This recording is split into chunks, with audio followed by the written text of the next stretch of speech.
walaalayaal waxa idin la hadlayo waa barbaarta Soomaaliyeed waxaan baaq dheer idinku soo gaarsiineynaa ama aan fariin dheer idinku soo gaarsiineynaa Soomaali sideedaba way iska qeyr jeceshahay wayna iska sadaqa badan tahay abwaanki Soomaaliyeed Axmed Caalin la dhahaayay ama boqorki gableyda walaalayaal waxaan nuusan yahay alxamdulillah shukr xoogaa waa mataqaanaa yani waayilnimadii ka daba timid waxba gacanta kuma hayo wuxuu u baahan yahay caawin waxaan rabnaa inaad nala caawisaan ilaahay adinkana ha idin caawiye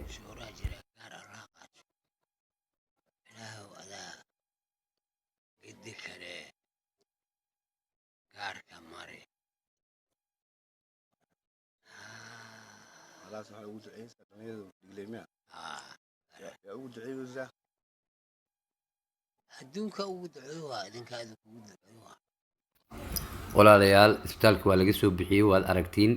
alxamdulillah shukri gurigiisa joogaa laakiin waxaan ku garab istaagi doonaa gurigiisa si Soomaalinimo iyo muslimnimo iyo ehelnimo ku dheexan tahay intaba wassalaamu calaykum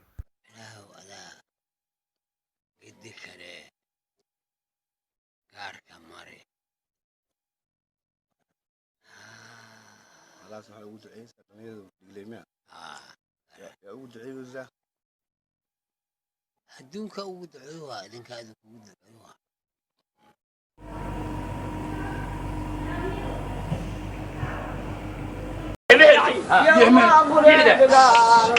adduunkuna la yaab maahan yakaaturuba yaasmiinna waa magac gabdhuuyaala yaqwey abaaru meelka oo yaanba jari mayso yasaluu yahuud ruux bartaa subax yaqaane yaasiinna shaqal male axkaamtana allaa yeeshay hana yaalin gabayaan ahay oo yoolka tegi maayo miyaana roob garaa dhulka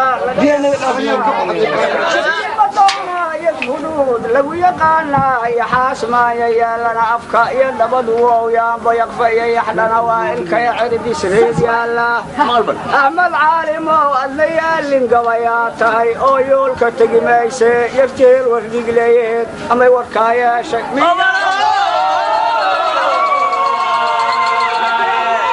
yaambadaada axmed yariisaad noqoto yixda maxiirta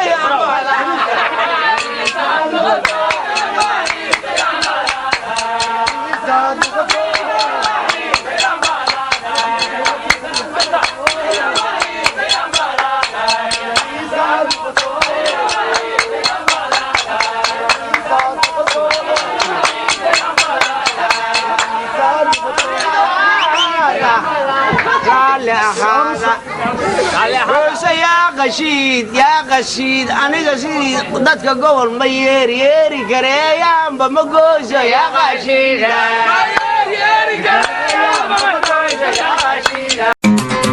dhulka hooyaday waan jeclahay dhaqashadiisi duxiyo naftaydiyo qalbiga waa ku dheelyahay sidii kubad aanan dhalay oo kale aan dhabu jelaystay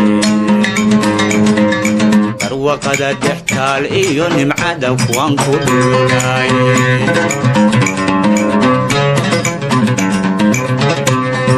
dhulka hooyaday waan jeclahay dhaqashadiisii